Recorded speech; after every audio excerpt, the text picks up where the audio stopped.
I bought this 2015 WR450 for $2,300 with 300 hours on and not running. I think she deserves a second chance.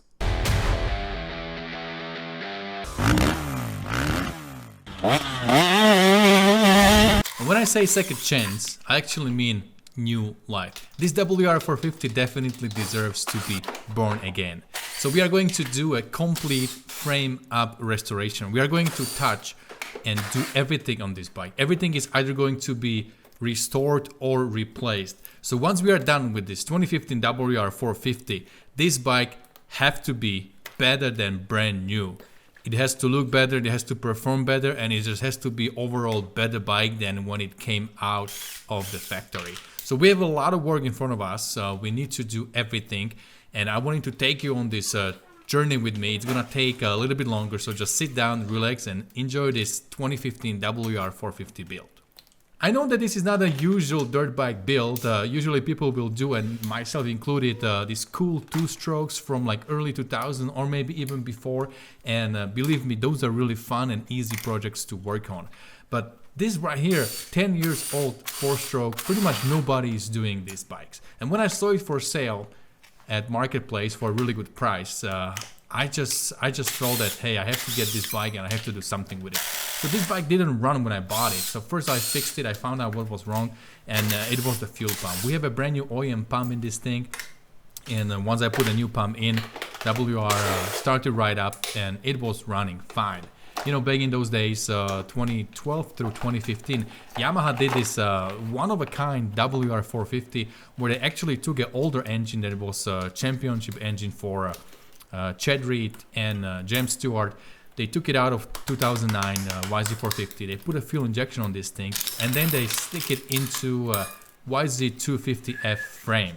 And that's how they come up with this 2012 through 2015 WR450. And every single magazine, every single guy who was testing and reviewing the bike back in the days had a lot of positive things to say about the engine, about the power delivery, and about how nimble this thing feels, since it is all in the 250F frame.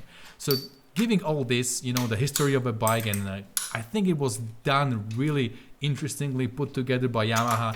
I wanted to give it second chance, and I think there is another at least 300 hours left in this bike once we are done, once we are through with everything. It took almost a year to build this bike, and we have hours of footage from the build. I have a playlist below in the description if you guys want to see every single step in a detail, with an explanation, with every single screw we touch, everything we did, all the, you know, work that has to be done for this build to happen. You can see that in the link below in the description. Now in this video you're looking at right now, in this time lapse, I wanted to show you kind of in general what is needed and what you have to do if you want to rebuild the bike the way we did it here.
We are going to do a lot of hydroblasting and cerakoting for this project. But before you bring anything to the cabinet, to the hydroblasting cabinet or the bead blasting cabinet, you have to get rid of all the grease and you have to clean that initial buildup that you have on the engine and on the frame. So you take the degreaser, you take the aluminum cleaner, spray everything down, let it sit, scrub it, and then hit your parts with a power washer and make sure that all the dirt, all the buildup, all the nasty stuff will be washed away before you actually bring these parts into a hydroblasting cabinet. The engine, the swing arm, the frame, all the little parts, everything is going to be cleaned in the hydroblasting cabinet and everything is going to look better than brand new.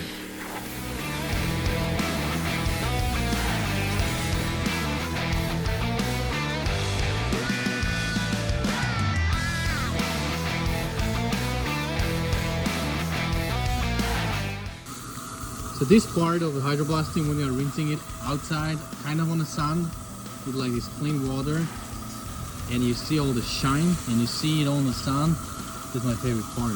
Now look at that thing. This thing is beautiful. And we are at Parapros with our engine builder, Brad, who is taking care of all the engine on our channel. So we are going to take this WR450 engine apart, inspect everything and see what needs to be replaced. We have all the OEM parts, all the Pro X, Wiseco, Recluse, all of that good stuff for the engine, but also we need to see if there are some other stock parts that need some attention, that need to be replaced. We're gonna do the in-depth inspection. If you guys are interested in how this thing look after 300 hours, follow the link below and check the in-depth video. Pretty good scratch here and here, so that's, you know, definitely you could see it going through the ring. I can actually see the ring is a little chipped right there. So yeah, it definitely probably is the OEM piston. The other side. Definitely got some scratches, so this thing was definitely needing to be replaced. But for 300 hours, it's not bad. It only took Brad like 1 hour to take everything apart, and once this all is apart, then now we need to take it back to sand metal finishing and we have to hydroblast all the parts that need to be beautiful and clean. Also, we decided to do a lot of cerakoting for this engine. We are going to go with the carbon gray color and we're gonna pair that with the spec bolts, nickel plated bolts that are super shiny, and will just look amazing on this bike. This is a stock hardware from my 2015 WR. It was rusty, dirty, didn't look good. I cleaned it a little bit, I degreased it, and I shipped it over to Nick. I'm gonna have his Instagram right here. And he did the zinc plating. He went through everything. It wasn't an easy process. Every single little ball, like you see I have like maybe 40 pieces here. He had to hang on the little wire, put it in the solution and get the electrolytes going and zinc plate everything. He went through all these pieces one by one and did an incredible job. If you look at the axles, if you look at the details, they are so beautiful, shiny, and they just look amazing. If you guys do builds like this, hit Nick up, he can help you out. This whole thing wasn't very expensive. I was really surprised how cheap this was. He did an amazing job. I'm really pleased how everything looks. So once I start putting things back together, it's gonna look way better than brand new. And we are back at Parapros with all new and clean parts right here. You can see that the case looks amazing. We treated everything in the hydroblasting cabin and we spent hours at that thing. Sand metal finishing and Chris Puffer allowed us to stay there for hours and clean everything. So Brad is putting everything together, this engine here using the Yamaha bond. There is no gasket in between the cases. The crank right here was rebuilt with the Pro X rod, and Andrew Langston did that for us and he balanced the crank, so it should feel actually better than brand new. Now we are kind of flying through this engine. We are not showing you every single bolt, every single detail. Again, if you guys want to see that in a detail, follow the link below in the description and you can see the detailed things. This right here is a complete setup from Recluse, outer clutch, inner plate, all the plates, and this is actually a auto clutch, the full auto clutch that I actually never had on a dirt bike. I wanted to kind of see how it feels, experience it. There are, you know, mixed feelings about this clutch, but hey, I never had it and I really want to have that experience. And with this being 450, a big strong bike, being on the single track on something a little bit more technical, a little bit more gnarly, I think it would be a great plus and advantage to have this auto clutch, you know, not stall the bike and maybe a little bit easier to ride. So I want this bike to be mainly a desert bike. but also be a little bit more versatile, be able to go to the different terrain as well, and maybe also, you know, attack some a little bit gnarly single track. So this clutch will definitely be a great plus here.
It wouldn't be a frame up restoration if we wouldn't replace all the bearings. So I'm installing now the steering stem races, bearing races, and it's much easier on these aluminum frames because you can heat it up way more than those that are powder coated. There is nothing that you will burn on these aluminum frames.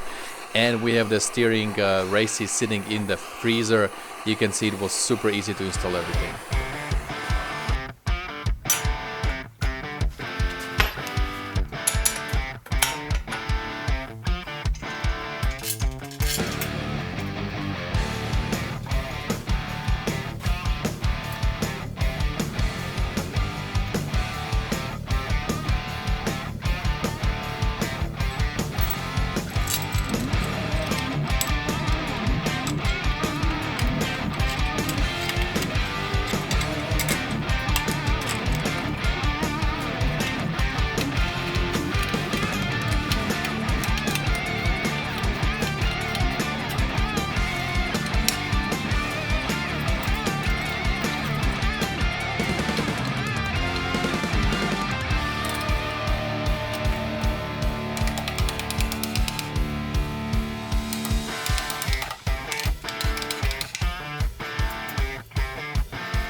Using old school method here to put the grease in the bearings, and all the bearings on this bike were installed by Jay Clark from Dirt Bike TV. He has this very cool arbor press that we used and install every single bearing on this bike.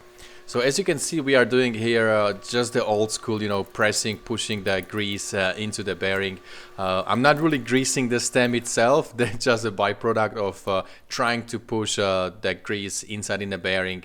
And then another old school way, you just put grease in the palm of your hand and grab the top steering stem bearing and use the lip and one by one push the grease inside. I spent some time, but at the end everything was nicely packed and good to go.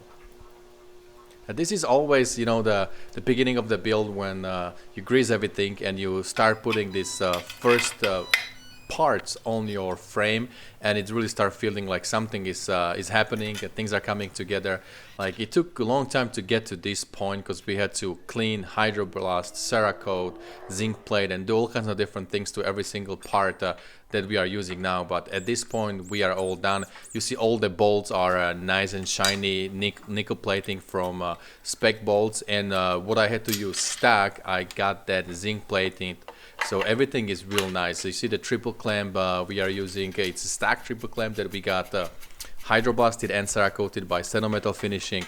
Works connection blue anodized piece here on the top, and everything's coming together real nice. We got our forks done by Racetech. They went through everything, they rebuilt everything inside, so I think they will feel really good. This is a great KYB suspension that is on these stock Yamahas.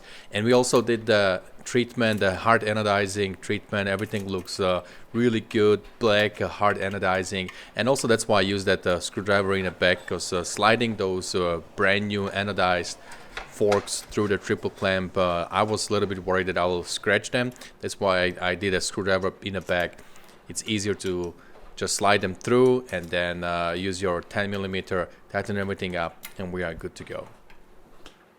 Now this little piece is for our Scott steering stabilizer. This is again a thing that I never had on a dirt bike before. This is going to be my first dirt bike with a steering stabilizer, and since this is going to be a desert bike, I might be going faster than what I would do on the single track bike. So this bike already came with this Scott steering stabilizer, so I decided to keep it and see how everything runs together once we have this bike done. Now BRP mount, the special mount that has been made for this steering stabilizer from Scott. This comes in a package, and again, it was on the bike before. I just rebuilt everything, got in touch with BRP, Jay from Dirt Bike TV helped me out, and we got in touch with them and got all the new parts, and also the steering stabilizer from Scott was rebuilt as well. Now ODI bars, that's what we usually use. This is a Champ, ODI Champ. That's the band that I like. That's the band that feels good for me. Yes, it is a little bit taller. The BRP mount with a steering stabilizer is a little bit taller, but I had it like that before. I rode the bike before I took it apart, and it still felt pretty good, so I didn't want to go for the lower band.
There wasn't a lot of options for this bike for the chain guide, and this one looked kind of cool. I like that it comes from like few different parts.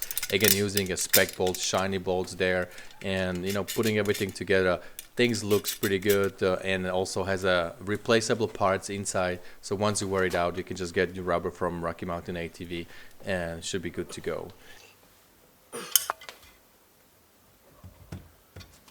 Just as we did with the swing arm, we are also greasing our linkage. Everything was rebuilt, new bearings from ProX, pressed them at the Dirt Bike TV shop with this big press, and just now finishing everything, putting the grease in, making sure that we would be good to go here. Take your time when you're greasing these things. Make sure that you can feel those needles. There is a needle bearing and you want to kind of push it around and make sure that the grease gets inside. TAS, hydraulic stand, it's pretty good if you can kind of pump it up and you're working on something. You don't have to be always, you know, bend over and work like that. So finally I have this stand. This is my dirt bike build, maybe number 7 or 8, and this is the first time I'm using this stand, and things are easier when you work like that.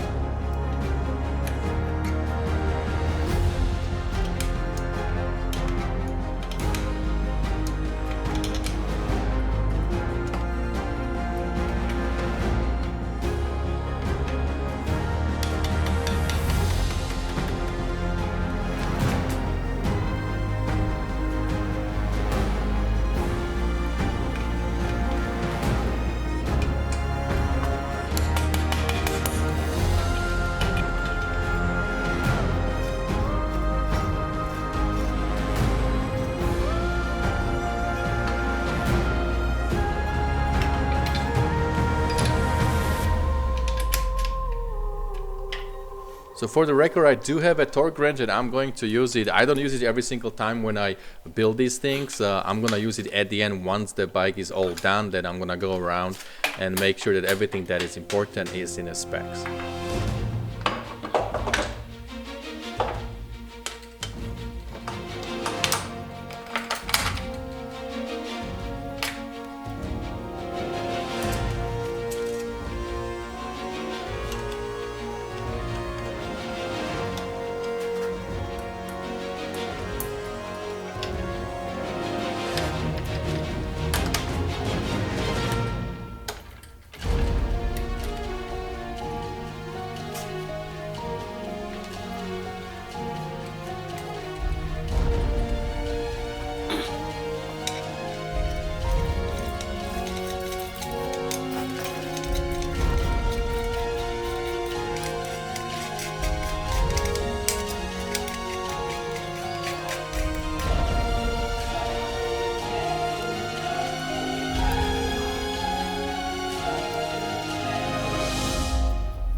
This piece is for the brake line. I just got it brand new from Yamaha. When you're doing these rebuilds, you know, these kind of plastic pieces are not expensive. They're easy to buy. They're like $7 or $8 a piece.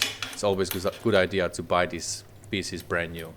Now we have brakes all nice and clean, hydroblasted, work connection pieces on them, and the Golfer brake line that are also in a dark blue anodized color.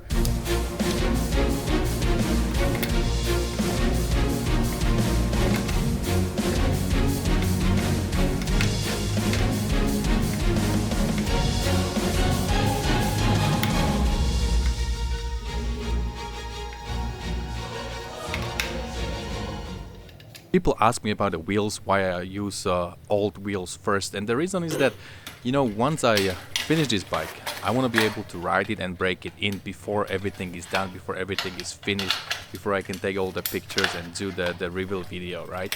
So for the reveal video and all the pictures, of course I'm gonna have brand new wheels on the bike, but for this first stage, for the break-in period, I always use old wheels, and only after everything is done 100%, then I go and install brand new set of wheels.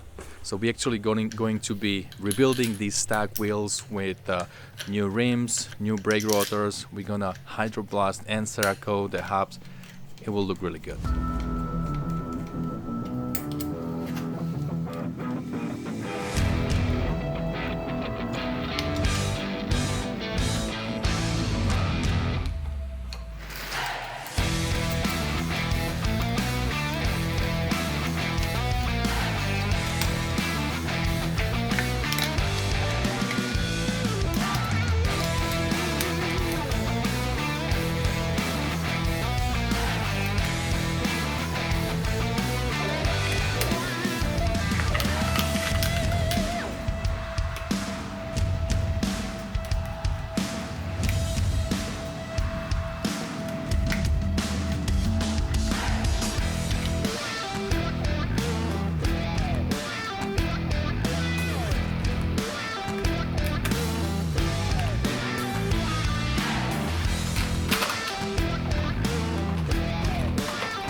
I'm not using a Loctite, I'm using a company called Stack Nuts because these guys actually support off-road riding. So I'm gonna do blue medium for everything that goes into the frame.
This right here is, I can say this is my nemesis. I don't like wiring. There's so many different wires on this WR450. It's a 4-stroke.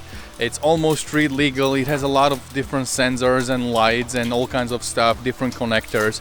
So the wire harness, it's not a simple thing. As you can see, I didn't take the airbox completely apart. That's because I didn't want to deal with all those wires. The best thing was to keep it all together, clean it the way it is, and then just put it back on the bike and try to put those wires and the cables and different hoses back to the original position. So I cannot even tell you how many times I went back to the computer and I checked the pictures and the detailed videos I took when I was taking this bike apart. Every single wire, every single connector, every single hose. I wanted to make the routing perfect. I wanted to make sure that everything is where it's supposed to be. Yes, there are a couple different ways how you can do it, but I wanted to keep stock weight as much as possible.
We're gonna finally hit that magic button on our 2015 WR450 build. Before we do that, we need to make sure that we have all the details necessary for this step. And the most important is the wire harness. All these wires and all the connectors. We need to make sure that all the sensors are plugged in. We need to make sure that we have spark. We need to make sure that our fuel pump is getting power, our kill switch works, our starter button works. All these things need to be connected. So we clean it nicely with a contact cleaner, click everything back together, follow the pictures from when I was taking it apart.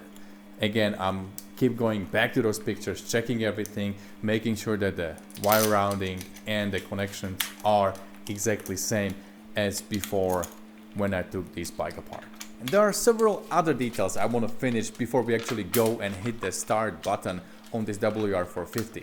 So we're gonna go through the things I think needs to be done before we attempt to start this bike.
might be wondering why I have this old looking sprocket on the bike, and actually this is an old set of wheels that was on the bike before. That's because first I want to break in the bike, I want to ride it my initial 20 minutes, 30 minutes, make sure everything is 100%, and after that we're gonna install the new wheel set with everything brand new.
Where is it? Where is that thing? Here.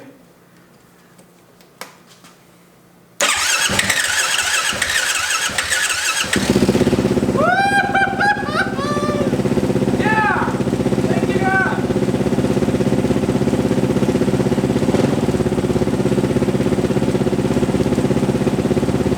Alright, now we know that she is alive, we can finish everything up.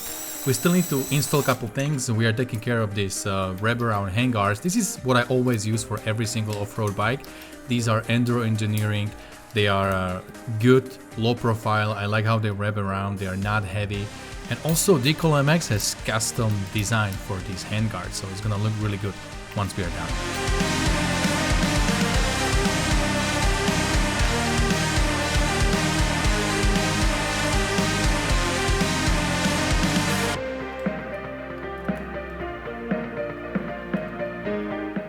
And we are finally taking care of our custom wheels. I'm so happy cutting these spokes out. You know, the only thing we need from these stock wheels are the stock hubs. Cypher Coating took care of our stock hubs.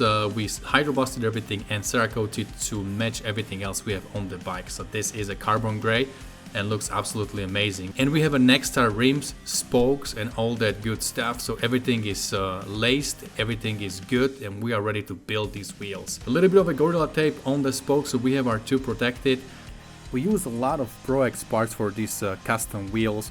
We rebuilt everything with the ProX bearings and seals. Everything is nicely done. We pressed it in. Jay helped a lot with this build. We are running ProX sprocket on the rear wheel. And also we are running a ProX brake rotor in the rear and in the front. Now when you're installing these brake rotors, you need to use a Loctite, or in our case we always use a stock nuts, and make sure that these bolts will stay where they should be. All the hardware for the brake rotors and for the sprocket are from Spec Bolts. They come in little bags, they give you everything you need, they look really nice, they are strong, so it's really easy to use the Spec Bolts products.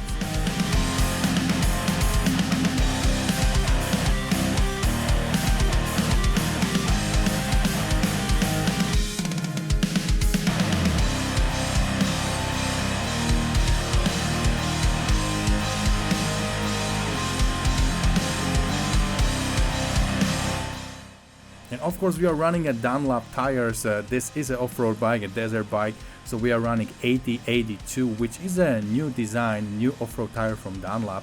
It's actually a directional tire in the rear. The last and very important part of this build are the custom graphics from Decal Works. These guys did an amazing job. Again, I told them what I want and they pulled through as they always do. They designed it, they did everything. I really didn't have to go back and change much. We just moved a couple logos here and there, but everything else, as for the colors, combination and the design, I loved it from the day one. Our friend Jim, he's really precise, works in the aerospace industry, and he can put these stickers on very easily, and it's just very easy for him. He's very precise.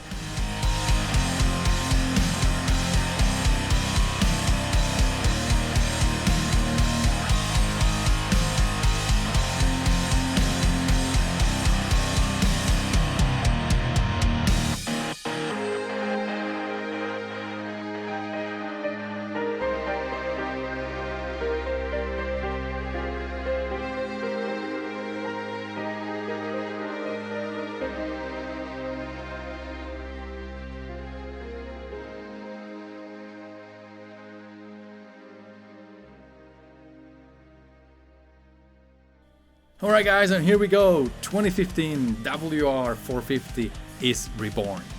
0 hours on this thing right now. And I absolutely love how this thing came out. Guys, please go below the video and comment. Let me know what you think about this build. Let me know your opinion. Let me know how you like it. I'm really curious to hear what you have to say about this WR450 build. As you can see, it's really a good looking bike. I think it looks much more aggressive, actually look faster than before. It looks like the serious bike. I wouldn't think that this is a 10 years old bike. We did little changes. We have a front end from 2024. It's all in blue colors and with the graphics, with the motor seat cover, everything matching with the Cerakote thing. I think at the end this thing looks really good, and I'm really stoked how this turned out. Now I look forward to take this bike out and go for a ride. Hopefully we can do some good desert riding in 2024-2025 seasons. Hopefully we'll have enough rain here in California. You know, that's always a question. If we get enough rain, we can go out to the desert, ride in the sandy condition, and this bike, this WR450, is an ideal bike for that. I want to show you all the little details, you know, all the companies, all the people that we work with on this build. If you guys want to know every single thing, I have a list below in the description that gives you a list of every single part we use on this build. It is a long list. It wasn't an easy or budget build. It took a lot of time, a lot of resources to put this all together, but I'm really stoked and happy looking at this thing today.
Alright my friends, so that's about it today. Hopefully you enjoyed this long build. Again, let me know below in the comments what you think about this WR450 new life.